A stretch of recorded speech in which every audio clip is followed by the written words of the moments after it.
Je bénirai l'Éternel en tout temps. Ses louanges seront toujours dans ma bouche. Oh, j'aime qu'on ait un problème.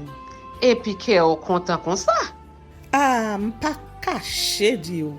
Depuis m'commence li Bible moi chaque jour, m'senti charge problème moi yo sorti sous dôme. Oh. Si c'est comme ça, moi pour aller couvrir acheter un Bible. Dégagez au marché. Mais en attendant, ou qu'attendez radio-télévision d'espoir? Radio Vision d'Espoir. Oh, moi t'attendais une annonce comme ça, oui. Mais qui ça a te dit? Lecture de la Bible en un an.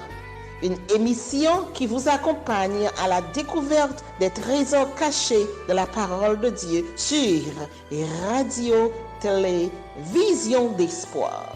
Chaque jour de 11h à 11h30 du matin, excepté mercredi 5h30, 6h de l'après-midi, samedi 7h30, 8h du matin, avec les sœurs Chantal Saint-Hubert, Claude Louis Orisma et votre servante Maudeline Maurice Hilaire.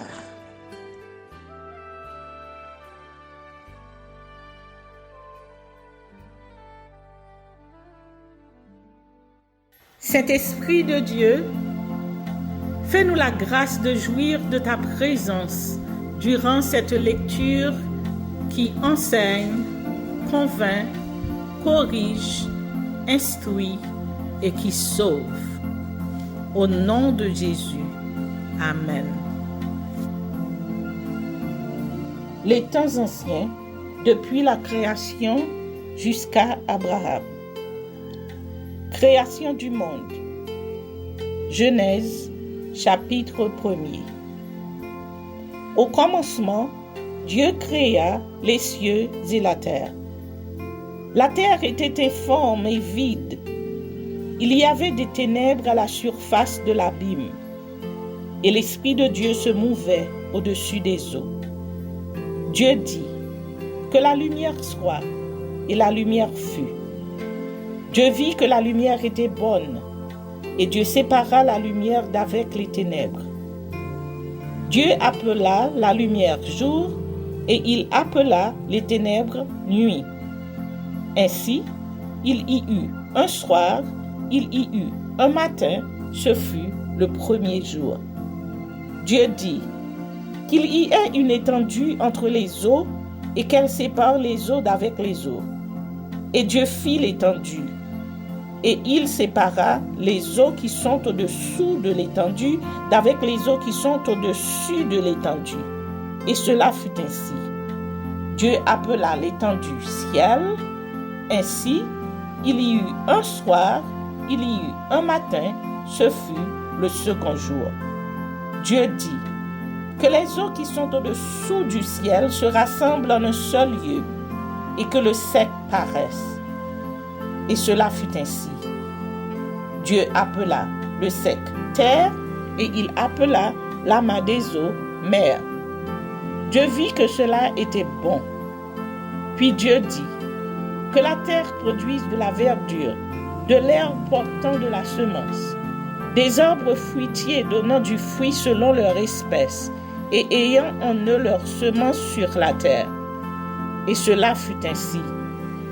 La terre produisit de la verdure, de l'herbe portant de la semence selon son espèce, et des arbres donnant du fruit et ayant en eux leur semence selon leur espèce. Dieu vit que cela était bon. Ainsi, il y eut un soir, il y eut un matin, ce fut le troisième jour. Dieu dit, qu'il y ait des luminaires dans l'étendue du ciel pour séparer le jour d'avec la nuit. Que ce soit des signes pour marquer les époques, les jours et les années, et qu'ils servent de luminaires dans l'étendue du ciel pour éclairer la terre. Et cela fut ainsi. Dieu fit les deux grands luminaires, le plus grand luminaire pour présider au jour et le plus petit luminaire pour présider à la nuit. il fit aussi les étoiles. Dieu les plaça dans l'étendue du ciel pour éclairer la terre, pour présider au jour et à la nuit, et pour séparer la lumière d'avec les ténèbres. Dieu vit que cela était bon. Ainsi, il y eut un soir, il y eut un matin, ce fut le 4e jour. Dieu dit que les eaux produisent en abondance des animaux vivants et que des oiseaux volent sur la terre vers l'étendue du ciel. Dieu créa les grands poissons et tous les animaux vivants qui se meuvent et que les eaux produisent en abondance selon leur espèce. Il créa aussi tout oiseau ailé selon son espèce. Dieu vit que cela était bon. Dieu les bénit en disant, « Soyez féconds, multipliez et remplissez les eaux des mers, et que les oiseaux multiplient sur la terre. » Ainsi, il y eut un soir, il y eut un matin, ce fut le 5e jour. Dieu dit que la terre produise des animaux vivants selon leur espèce, du bétail, des reptiles et des animaux terrestres, selon leur espèce, et cela fut ainsi. Dieu fit les animaux de la terre selon leur espèce, le bétail selon son espèce, et tous les reptiles de la terre selon leur espèce. Dieu vit que cela était bon.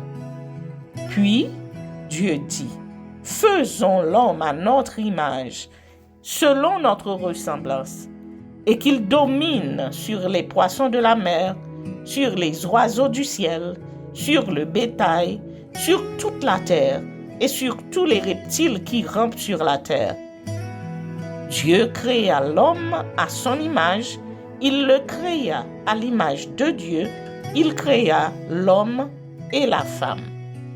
Dieu les bénit et Dieu leur dit, « Soyez féconds, multipliez, remplissez la terre et l'assujettissez, et dominez sur les poissons de la mer, sur les oiseaux du ciel, et sur tout animal qui se meut sur la terre. » Et Dieu dit, « Voici, je vous donne toute herbe portant de la semence, et qui est à la surface de toute la terre, et tout arbre ayant en lui du fruit d'arbre et portant de la semence, ce sera votre nourriture. Et à tout animal de la terre, à tout oiseau du ciel, et à tout ce qui se meut sur la terre, ayant en soi un souffle de vie, je donne toute herbe verte pour nourriture. » Et cela fut ainsi. Dieu vit tout ce qu'il avait fait, et voici, cela était très bon. Ainsi, il y eut un soir, il y eut un matin, ce fut le 6e jour. Genèse, chapitre 2. Ainsi furent achevés les cieux et la terre et toute leur armée. Dieu acheva au 7e jour son œuvre qu'il avait faite, et il se reposa au 7e jour de toute son œuvre qu'il avait faite. Dieu bénit le 7e jour et il le sanctifia, parce qu'en ce jour, il se reposa de toute son œuvre qu'il avait créée en la faisant. Formation de l'homme et de la femme. Voici les origines des cieux et de la terre quand ils furent créés. Lorsque l'Éternel Dieu fit une terre et des cieux, aucun arbuste des champs n'était encore sur la terre, et aucune herbe des champs ne germait encore, car l'Éternel Dieu n'avait pas fait pleuvoir sur la terre. Et il n'y avait point d'homme pour cultiver le sol. Mais une vapeur s'éleva de la terre et arrosa toute la surface du sol. L'Éternel Dieu forma l'homme de la poussière de la terre. Il souffla dans ses narines un souffle de vie, et l'homme devint un être vivant. Puis l'Éternel Dieu planta un jardin en Éden, du côté de l'Orient. Il y mit l'homme qu'il avait formé. L'Éternel Dieu fit pousser du sol des arbres de toute espèce, agréables à voir et bons à manger. et l'arbre de la vie au milieu du jardin, et l'arbre de la connaissance du bien et du mal. Un fleuve sortait d'Éden pour arroser le jardin, et de là il se divisait en 4 bras. Le nom du premier est Pishon. C'est celui qui entoure tout le pays de Havila où se trouve l'or. L'or de ce pays est pur. On y trouve aussi le bdellium et la pierre d'onyx. Le nom du second fleuve est Gihon. C'est celui qui entoure tout le pays de Kosh. Le nom du troisième est Hiddekel. C'est celui qui coule à l'orient de la Syrie. Le 4e fleuve, c'est l'Euphrate. L'Éternel Dieu prit l'homme et le plaça dans le jardin d'Éden pour le cultiver et pour le garder. L'Éternel Dieu donna cet ordre à l'homme.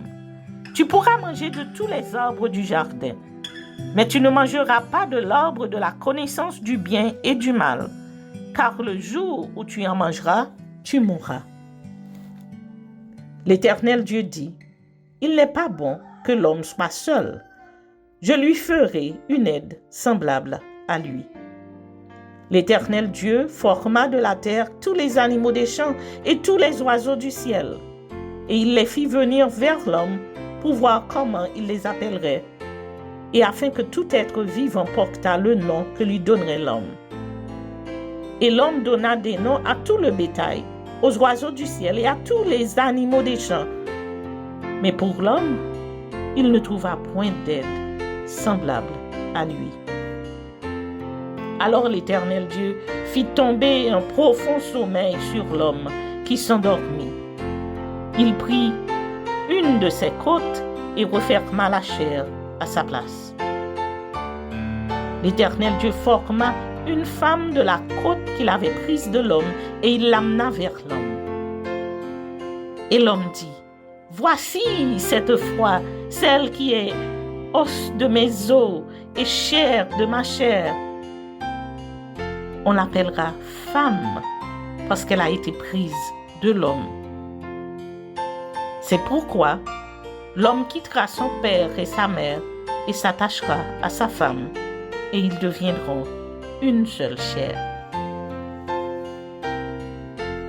Le jardin d'Éden et le péché d'Adam. L'homme et sa femme étaient tous deux nus et ils n'en avaient point honte.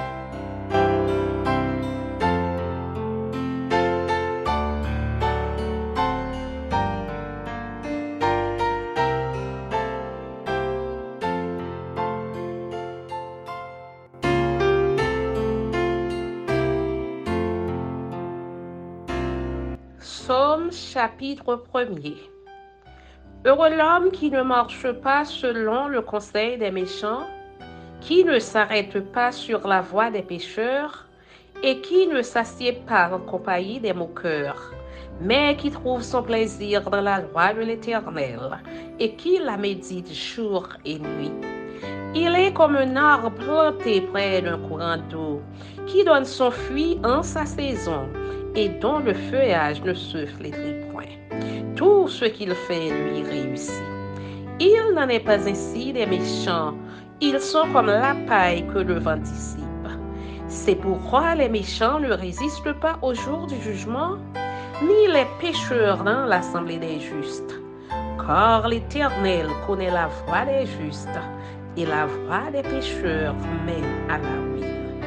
Amen. Psaume 2. Pourquoi ce tumulte parmi les nations, ces vaines pensées parmi les peuples? Pourquoi les rois de la terre se soulèvent-ils et les princes se lient-ils avec eux contre l'Éternel et contre son oint? Brisons leurs liens, délivrons-nous de leurs chaînes. Celui qui siège dans les cieux rit, le Seigneur se moque d'eux. Puis il leur parle dans sa colère, il les épouvante dans sa fureur. C'est moi qui ai oint mon roi sur Sion, ma montagne sainte. Je publierai le décret. L'Éternel m'a dit, tu es mon fils, je t'ai engendré aujourd'hui. Demande-moi et je te donnerai les nations pour héritage, les extrémités de la terre pour possession. Tu les briseras avec une verge de fer. Tu les briseras comme le vase d'un potier. Et maintenant, roi, conduisez-vous avec sagesse. Juge de la terre, recevez instruction. Servez l'Éternel avec crainte et réjouissez-vous avec tremblement. Baisez le Fils de peur qu'il ne s'irrite et que vous ne périssiez dans votre voie, car sa colère est prompte à s'enflammer. Heureux tous ceux qui se confient en lui. Amen.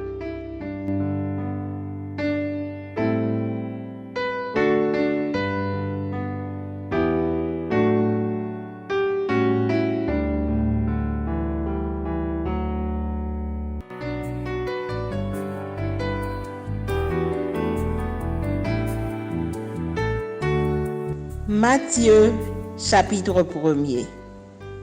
Généalogie de Jésus-Christ. Généalogie de Jésus-Christ, fils de David, fils d'Abraham. Abraham engendra Isaac. Isaac engendra Jacob. Jacob engendra Judas et ses frères. Judas engendra de Tamar Pharès et Zara.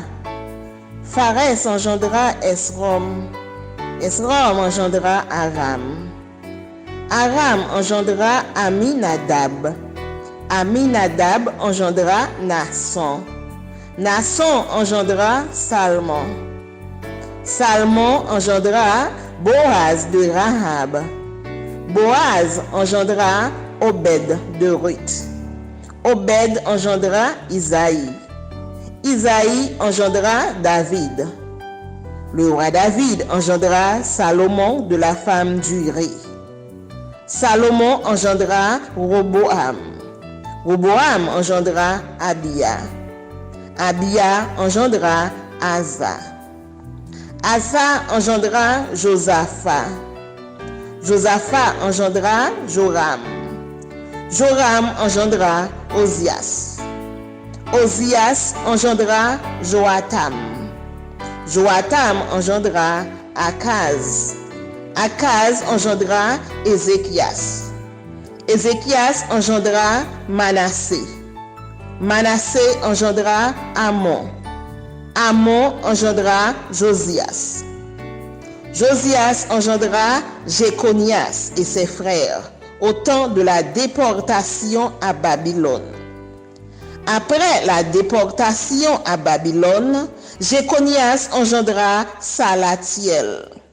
Salatiel engendra Zorobabel. Zorobabel engendra Abiud. Abiud engendra Eliakim. Eliakim engendra Azor. Azor engendra Sadok. Sadok engendra Achim. Achim engendra Eliud. Eliud engendra Éléazar. Éléazar engendra Matan. Matan engendra Jacob. Jacob engendra Joseph, l'époux de Marie, de laquelle est né Jésus, qui est appelé Christ. Il y a donc en tout 14 générations depuis Abraham jusqu'à David, 14 générations depuis David jusqu'à la déportation à Babylone et 14 générations depuis la déportation à Babylone jusqu'au Christ. Naissance de Jésus-Christ. Voici de quelle manière arriva la naissance de Jésus-Christ. Marie, sa mère, ayant été fiancée à Joseph, se trouva enceinte par la vertu du Saint-Esprit avant qu'ils eussent habité ensemble. Joseph, son époux, qui était un homme de bien et qui ne voulait pas la diffamer, se proposa de rompre secrètement avec elle. Comme il y pensait, voici, un ange du Seigneur lui apparut en songe et dit, « Joseph, fils de David, ne crains pas de prendre avec toi Marie, ta femme, car l'enfant qu'elle a conçu vient du Saint-Esprit. Elle enfantera un fils et tu lui donneras le nom de Jésus. C'est lui qui sauvera son peuple de ses péchés. » Tout cela arriva afin que s'accomplisse ce que le Seigneur avait annoncé par le prophète. Voici, la Vierge sera enceinte, elle enfantera un fils et on lui donnera le nom d'Emmanuel, ce qui signifie Dieu avec nous. Joseph s'étant réveillé, fit ce que l'ange du Seigneur lui avait ordonné et il prit sa femme avec lui.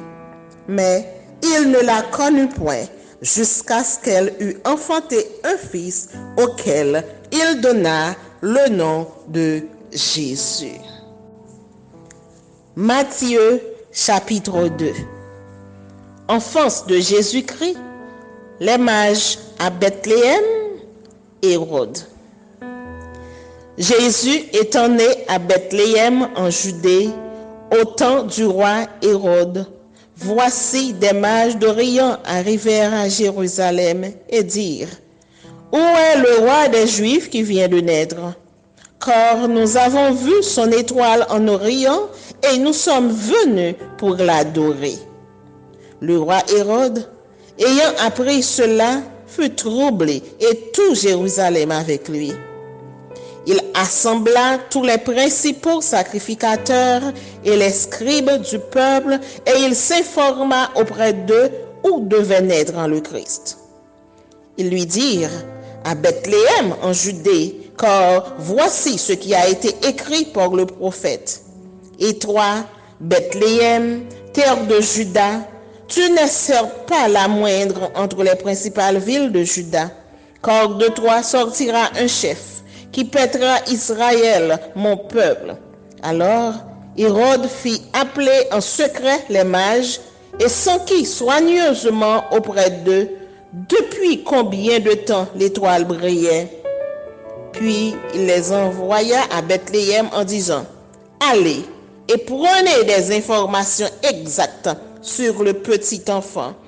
Quand vous l'aurez trouvé, faites-le moi savoir, afin que j'aille aussi moi-même l'adorer. » Après avoir entendu le roi, ils partirent. Et voici l'étoile qu'ils avaient vue en Orient marchait devant eux jusqu'à ce qu'étant arrivée au-dessus du lieu où était le petit enfant, elle s'arrêta. Quand ils aperçurent l'étoile, ils furent saisis d'une grande joie. Ils entrèrent dans la maison, virent le petit enfant avec Marie, sa mère, se prosternèrent et l'adorèrent. Ils ouvrirent ensuite leur trésor et lui offrirent en présent de l'or, de l'encens et de la myrrhe. Puis, divinement avertis en songe de ne pas retourner vers Hérode, ils regagnèrent leur pays par un autre chemin.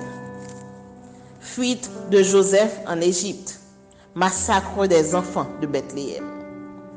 Lorsqu'ils furent partis, voici, un ange du Seigneur apparut en songe à Joseph et dit, « Lève-toi, prends le petit enfant et sa mère, fuis en Égypte et reste-y jusqu'à ce que je te parle, car Hérode cherchera le petit enfant pour le faire périr. » Joseph se leva, prit de nuit le petit enfant et sa mère et se retira en Égypte.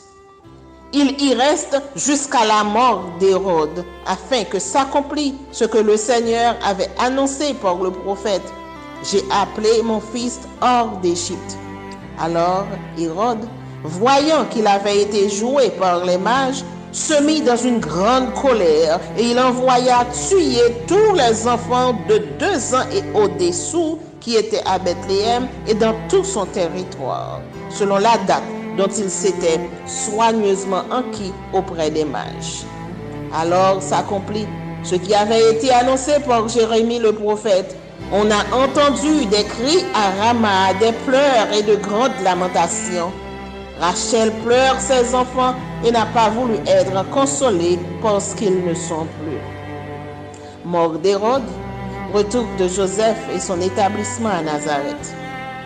Quand Hérode fut mort, voici un ange du Seigneur apparut en songe à Joseph en Égypte et dit, « Lève-toi, prends le petit enfant et sa mère et va dans le pays d'Israël, car ceux qui en voulaient à la vie du petit enfant sont morts. » Joseph se leva, prit le petit enfant et sa mère et alla dans le pays d'Israël.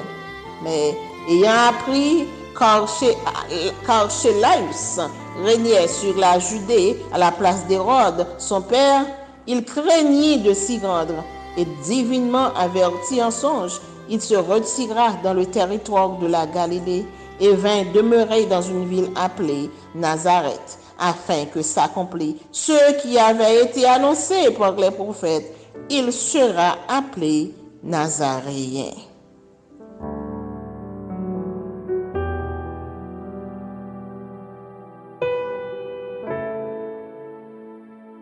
Merci Seigneur de nous donner le discernement dans la lecture de ta parole, que nous y prêtions attention afin d'appliquer notre cœur à la sagesse. Amen. Que celui qui a des oreilles pour entendre, entende, et que celui qui lit fasse attention.